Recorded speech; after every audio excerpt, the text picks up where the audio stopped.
There we go. Let's move on to the other dominant team in LA, the Clippers. They put up 150 last night against the Wizards in only the sixth game that both Kawhi and PG have played together. Head coach Doc Rivers feels his team is just scratching the surface of what's possible. Here's what he told reporters Sunday, quote, "I don't know how many years I've coached, 20 maybe, but I've never had it where my two best players going into game 21 have yet to have a practice together on the floor, not one. They've had one practice where they're opposing each other in practice, but they've yet to be in the same lineup and have a practice."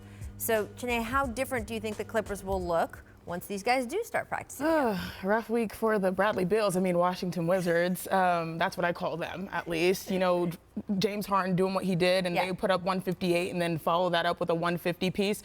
Again, these players are getting their rhythm games back against this team, but the fact that they have Wait a minute. Are you saying that playing against the Wizards is a practice? It's pretty much practice at this point. Chiney, this is a professional NBA team. It is a professional NBA team, and I have so much respect for Bradley Beal and company until my guy John Wall gets back. But if you look at this, the fact that they haven't even practiced together and they're feeling comfortable to get their rhythm in game, especially against this team where like there's no concerns, that just shows you the potential.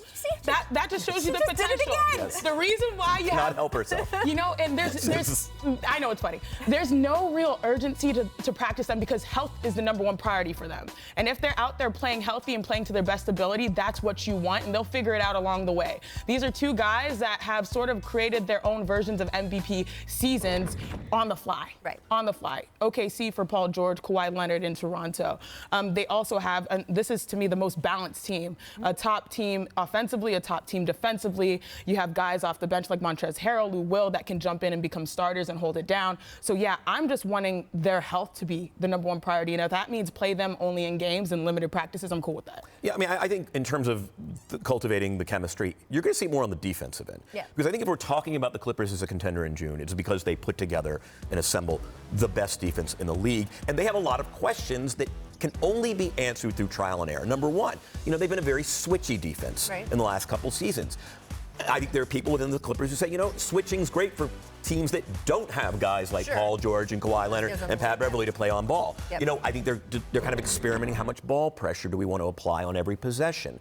They're a very different defensive team with Zubats than they are with Harrell. And I think right now, in terms of getting those guys reps together, whether it's in practice or particularly in live games, it is very much about what is going to be our collective philosophy as a defensive team. And I think that's where it's going to... And it's interesting, though, because I feel like as much as you want to have an overall team chemistry, if you have pockets of chemistry, for a while, Lou Will and Montrezl Harrell were #1 pick-and-roll game in the NBA. Yes. So off the bench, if you put them two together, they're good. Now it's sort of like, all right, we're going to have you two play together, Paul George, Pat Bev, and Kawhi, and then they're good. So they have these rotations that work in spurts that you don't necessarily have to have them all together. But let me put a little respect on Rui Hachimura's name, too, because I support him as well. Well, despite your Wizard slander, I would say that, look, Kawhi Leonard came out and said, flat out, during the regular season last year, he said the regular season is almost like practice. 82 practices is what he said. That is what he said. That's not new. So, and guess what? For him,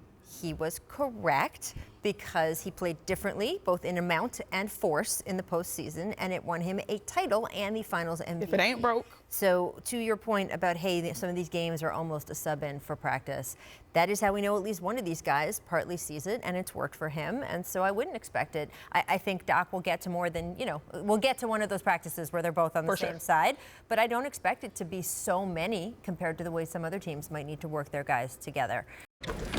Thanks so much for watching ESPN on YouTube. For more sports analysis and highlights, download the ESPN app. And for live streaming and premium content, subscribe to ESPN+.